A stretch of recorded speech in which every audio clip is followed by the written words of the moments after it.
नमस्कार, मैं विकास सर आपका स्वागत करता हूं। बीपीएससी के एग्जाम में जो रिजल्ट आए थे उसके अकॉर्डिंग मैं बता दूं कि कोई तरह के रिजल्ट में खराबी हुआ था, घपला हुआ था, लेकिन कोई बात नहीं।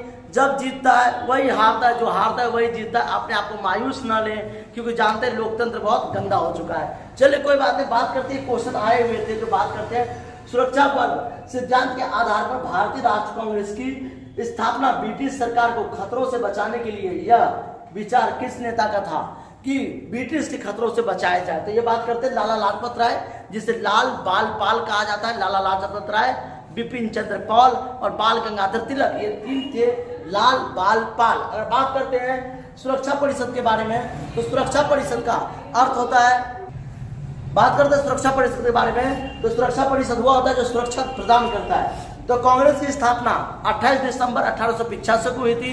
और कांग्रेस एक ऐसा प्रणाली है जिसने देश को आजाद दिलाया। अगर बात करते हैं तो बात करते हैं कांग्रेस सबसे प्राचीन पार्टी है, जिसका नाम था, सबसे पुराना पार्टी है। कांग्रेस की स्थापना A.O. ह्यूमस ने किया था 28 दिसंबर 1885 को। कांग्रेस की स्थापना के आधार पर बात करते हैं कि कांग्रेस में कुछ नेता बहुत अच्छे थे जिन्होंने देश को आज़ादी कराने के साथ संघर्ष किया, जैसे कि लाल बहादुर शास्त्री। बात करते हैं एक ऐसे नेता थे जिन्होंने देश को आज़ादी में सहयोग दी। उनकी मौत की पुष्टि आज तक नहीं हो पाई है, क्योंकि 1966 में ताशकंद में इनकी मृत्यु हो गई थी। रसिया का एक अंग था ताशकंद, जो कि आजकल उज्बेकिस्तान की राजधानी है ताशकंद। बात करते हैं लाला लाजपत राय, जिन्होंने कहा था ब्रिटिश सरकार को खतरों से बचाने के लिए विचार करना चाहिए, याद रखिएगा। फिर आता है बिहार का वह रसोईया जिसने 1917 में महात्मा गांधी की जान बचाई थी। किस लिए?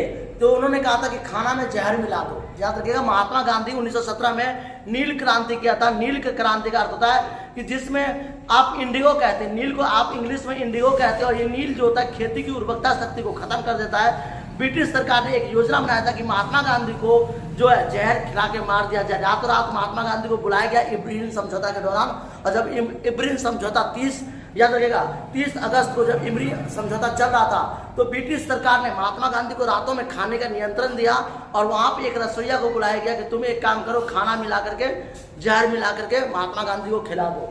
लेकिन बिहार का वह रसोईया जिसने 1917 में महात्मा गांधी की हत्या के प्रयास के विफल कर उसने भोजन में मिले जहर के उनकी जान बचाई। यानी कि याद रखिएगा, भोजन में जहर मिलाया गया तो उससे जान बचाई। तो वो था बटक मियाँ। याद रखिएगा, बटक मियाँ जो थे उसे बटुक मियाँ भी कहते हैं, बतक मियाँ भी कहते हैं और बटक मियाँ भी कहते हैं। यानी ये बटक मियाँ है जिसमें बक्सर की लड़ाई की बात करते हैं। तो बक्सर की लड़ाई, अगर आप बात करते हैं बक्सर की लड़ाई, बहुत ज़्यादा खतरनाक लड़ाई था, कई लोग मारे गए थे। ये लड़ाई सबसे प्राचीन काल का एक ऐसा लड़ाई था जिसने खून के नरसंहार को जन्म दे दिया।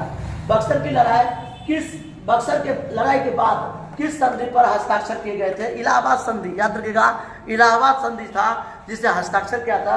और डच ईस्ट इंडिया कंपनी के वर्ष, यानी कि याद रखिएगा, डच ईस्ट इंडिया कंपनी ने किस वर्ष में पटना में अपना कारखाना खोला था? 1632 में। याद रखते हैं, ये बहुत कई बार क्वेश्चन, ये सारे क्वेश्चन आया हुआ है बीपीएससी में, जो मैं आपको बता रहा हूँ कि डच ईस्ट इंडिया कंपनी ने किस वर्ष में पहला अपना कारखाना स्थापित किया था? 1632 में। याद रखिएगा, आपको ऐसे बात करते हैं 1632 में ईस्ट इंडिया कंपनी भारत में नहीं खोला था, भारत में खोला था 1600 में ईस्ट इंडिया कंपनी खोला था। ईस्ट इंडिया कंपनी 4 बार खुला है, 1600 में, 1651 में, 1665 में, 1754 में। इस तरह से ईस्ट इंडिया कंपनी भारत में खुलता चला गया।